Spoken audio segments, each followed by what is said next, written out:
Hi hello welcome to post 316. నేను మీ మురళి రాపల్లి. పూనం కౌర్ ఈవిడ గురించి మీ అందరికీ తెలుసు. తెలుగు సినిమాల్లో అక్కడక్కడ అప్పుడప్పుడు అలా అలా మెరిచిపోయినటువంటి ఈ భామ తర్వాత బీజేపీ తీర్థం పుచ్చుకొని హిందుత్వం అని అది అని ఇదని బయటికి తిరుగుతూ ఉన్నప్పటికీ పవన్ కళ్యాణ్ని, త్రివిక్రమ్ శ్రీనివాస్ని ప్రతిసారి అవకాశం దొరికిన ప్రతిసారి నలిపి నంజుకొని తినటంలో ఈవిడే చాటి. అవునా కాదా?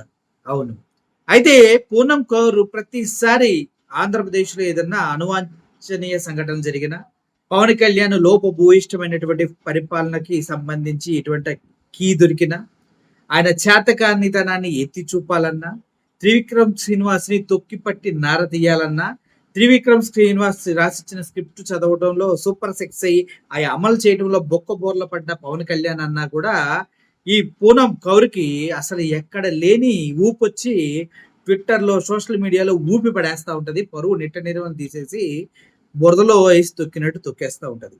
సో ఈ క్రమంలోనే పవన్ కళ్యాణ్ గారు గతంలో చేసిన మాటలని ఆవిడకి అర్థమయ్యాయి. ఏమర్థమయ్యాయి?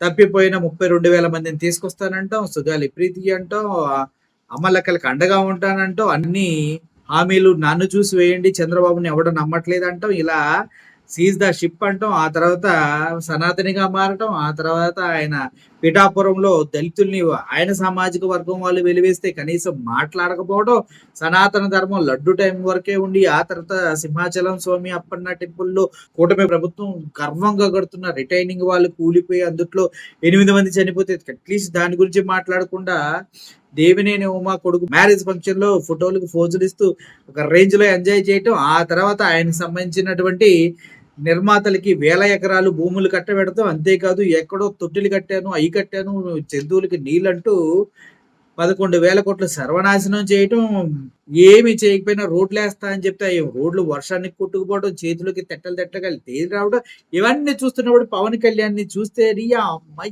ఏది స్వామినా అనిపించడం పక్క. అయితే అదే క్రమంలో ఈవిడ ఆంధ్రప్రదేశ్ వ్యాప్తంగా చిన్నపిల్లల పైన జరుగుతున్న అత్యాచారాలు బాగా పెరిగిపోయి కూటమి ప్రభుత్వం వచ్చిన తర్వాత, అదీ కాకుండా ఇంకో విషయం ఏంటంటే ఏ విషయం పైన పవన్ కళ్యాణ్ ఇప్పటివరకు స్పందించలే. ఆయన బుద్ధిమాన్యం ఎంత ఉందో అర్థం చేసుకో. ఆడపిల్లలకి ఏమన్నా అయితే ఇమీడియట్ గా శిక్ష పడే సెక్షన్స్ వస్తాయి. ఈ సెక్షన్స్ నిజంగా కూర్చొని రాస్తాడేమో.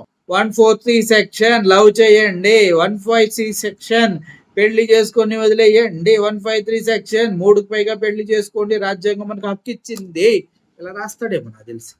ఆయన పెళ్లిళ్ళ పైన కామెంట్ చేయాలని నా ఉద్దేశం కాదు, జరుగుతున్న అన్యాయాల్ని ప్రశ్నించట్లేదు అన్న మాత్రమే నాకు. అయితే పూనం కౌర్ గారు ప్రశ్నించడం జరిగింది. 3 years old gets raped in Andhra Pradesh, raise of voice until criminal get eliminated. ఎవడు రేస్ చేయాలమ్మా? రాజకీయ నాయకులు ఎవడన్నా పట్టించుకున్నాడు? చంద్రబాబు పట్టించుకున్నాడు, లోకేష్ పట్టించుకున్నాడు, హోమ్ మినిస్టర్ పట్టించుకుందా, పవన్ కళ్యాణ్ పట్టించుకున్నాడు, సో కాల్డ్ కూటమి ప్రభుత్వంలో ఎవడొచ్చి మాట్లాడాడు చెప్పండి? అధికారంలో ఉన్నవాళ్ళు.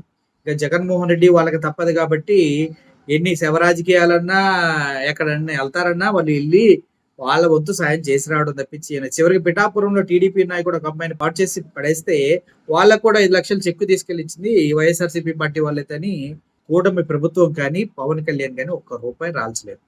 Okay, main media won't cover it. Main media ఎందుకు కవర్ చేస్తుంది మేడం? మెయిన్ మీడియా కవర్ చేయదు. ఎందుకంటే ఈ మెయిన్ మీడియా అనేది మొత్తం ఎల్లో పార్టీ తొత్తులుగా మారారు.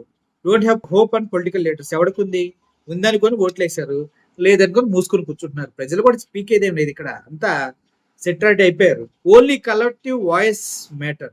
అందరు కలిసి అరవడం కూడా మ్యాటర్ అంట. అమ్మా అందరు కలిసి అరవడం అన్నా కూడా మీడియాలో రాకపోతే ఎవడు చూపించడమ్మా? బయటికి రారు. మీడియాలో కనిపించడానికే ప్రజలు కూడా రోడ్డు మీదకి వచ్చేది.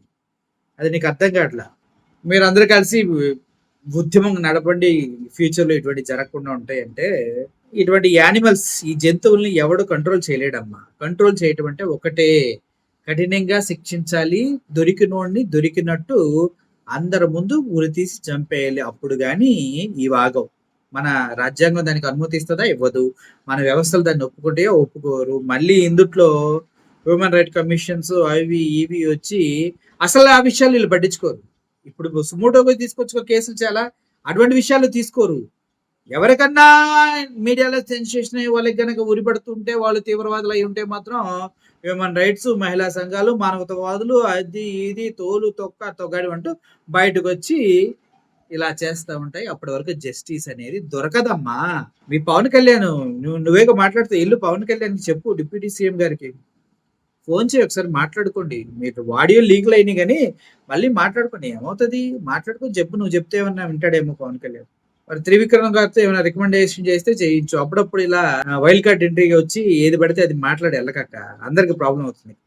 చిన్న పిల్లని చచ్చిపోయినా ఆంధ్రప్రదేశ్‌లో రేప్ చేసి చంపేసినా గూడా ప్రభుత్వాలు మాట్లాడరు. పవన్ కళ్యాణ్ మాట్లాడడు. ఎవ్వడు మాట్లాడడు. మాట్లాడేది ఒకే ఒక పార్టీ వైఎస్ఆర్‌సీపీ పార్టీ. అది కూడా అప్పట్లో మాట్లాడింది, ఇప్పట్లో మాట్లాడింది, ఎప్పటూ మాట్లాడుతుంది. వాళ్ళకి అండగా నిలుస్తుంది. నేనెందుకు చెప్తున్నా అంటే అరటి రైతులకి 1,60,00,000 ఇచ్చాడా? ఇచ్చాడా లేదా? ఇచ్చాడు. మరి సింహాచలంలో చనిపోయిన వాళ్ళకి సొంత డబ్బులు మనిషికి 2,00,000 ఇచ్చాడా లేదా? ఇచ్చాడు. అలా ఆయన ఇచ్చుకుంటే వెళ్తాడు అంతే. వీళ్ళు మాత్రం రూపాయి రాల్చరు. హెలికాప్టర్లు కొనుక్కుంటారు, కొత్త ఇల్లు కట్టుకుంటారు, అబ్బో కొత్త స్థలాలు కొనుక్కుంటారు, అన్ని చేస్తారు. ప్రజలకి ఏమి చేయరు అంతే. Thank you for watching this video. మీరంతా హ్యాపీగా ఉండాలని కోరుకుంటున్నా. మీరు ఇలాగే ఏం మాట్లాడకుండా అన్ని మూసుకొని కూర్చుంటే ప్రపంచం అదే ముందుకు నడుచుకుంటూ వెళ్ళిపోతుంది. అంతే కదా. Thank you for watching this video. Murali signing off. Thank you so much.